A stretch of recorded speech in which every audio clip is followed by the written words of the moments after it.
Twitter released an eyebrow-raising emoji for President Trump's nuclear summit. Teens may be the biggest Facebook victims. Facebook makes huge busts on fraudulent wire transfers. And Seattle does an about-face on a massive business tax. All that and more in Tech News Today, brought to you by our partners at Indeed. When you're hiring, you don't want to waste time sorting through dozens of irrelevant resumes. You want an efficient way to get to a short list of qualified candidates. That's why you need Indeed.com. Post a job in minutes. Discover why 3 million businesses use Indeed for hiring.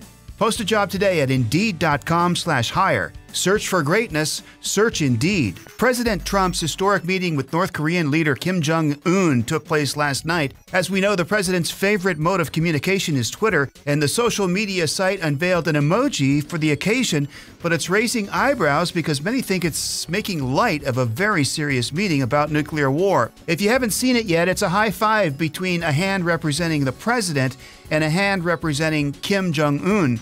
The hashtag to comment on the topic is #TrumpKimSummit. Event-specific emojis, also known as hash flags, usually pop up for events like the Super Bowl or a product ad campaign. But this is the first time it's being used for such a formal and serious issue. Twitter might want to just stick to the fun stuff. Remember when Facebook CEO Mark Zuckerberg appeared before Congress to talk about the data harvesting fiasco? He left a lot of senators hanging, unable to answer many of their questions, and that was 2 months ago. Now Facebook has released 500 pages of answers, or 500 pages of damage control, however you want to look at it. Basically, the novel-sized response provides a few more details than Zuckerberg was able to give back when he was in front of Congress. Not much more, though. For example, the question about how ads would exclude people with certain characteristics. Facebook says they don't offer targeting based on race, but on multicultural affinity. That sounds like a lot of lawyers got paid a lot of money to provide a very cautious explanation. There's a lot to go through, and on this newly released document, we'll bring you more on Komando.com. Teens may be the biggest victims in the whole Facebook Cambridge Analytica fiasco. That's according to child advocacy group Common Sense Media. We all know Facebook allowed companies including Apple, Samsung, and dozens of others to harvest data from Facebook users. It was all done without the consent of those users. Now Common Sense Media wants the FTC to investigate how it was done and how Facebook handled privacy preferences and information of its teen users, specifically what data Facebook may have shared with device makers. Facebook admitted to sharing data with device makers, but argued that it was only to help the companies make their devices and operating systems work with Facebook. Common Sense believes teens were particularly affected because they often use third-party apps for games. Facebook's chief privacy officer, Bob Sherman, issued a statement to USA Today saying, quote, "We are strongly committed to protecting people's information. We are committed to making the significant investments necessary to keep people safe on our platform," unquote.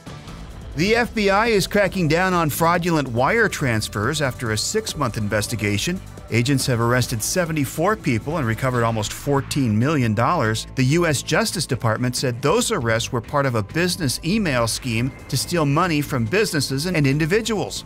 The campaign, called Operation Wire included the Department of Justice, Homeland Security, U.S. Treasury, and U.S. Postal Inspection Service. 42 people were arrested in the United States, and 29 arrests were made in Nigeria, and 1 each from Canada, Mauritius, and Poland. Feds say these schemes target employees who have had access to company finances and businesses who make a lot of wire transfer payments. The fraudsters try to trick targets by posing as business partners and having them make wire transfers to criminally controlled accounts, and will often ask employees for tax records. They usually target individuals through lottery scams or romance scams. The city of Seattle plans to repeal a tax on large companies after facing major pressure from businesses. Last month, city leaders approved the tax to help pay to combat the homeless crisis, but it looks like the power of Amazon and Starbucks is making them fold. A group of businesses was trying to get a referendum on the November ballot to overturn the tax. Amazon criticized the tax and even stopped construction on a new high-rise near its Seattle headquarters. The tax would have cost companies about $275 per full-time worker every year. It was targeting companies that made at least $20 million in gross revenue. You're caught up on Tech News Today, brought to you by our friends at Indeed. When you're hiring, you don't want to waste time sorting through dozens of irrelevant resumes. You want an efficient way to get to a short list of qualified candidates. That's why you need Indeed.com. Post a job in minutes. Discover why 3 million businesses use Indeed for hiring. Post a job today at Indeed.com/hire. Search for greatness. Search for Indeed.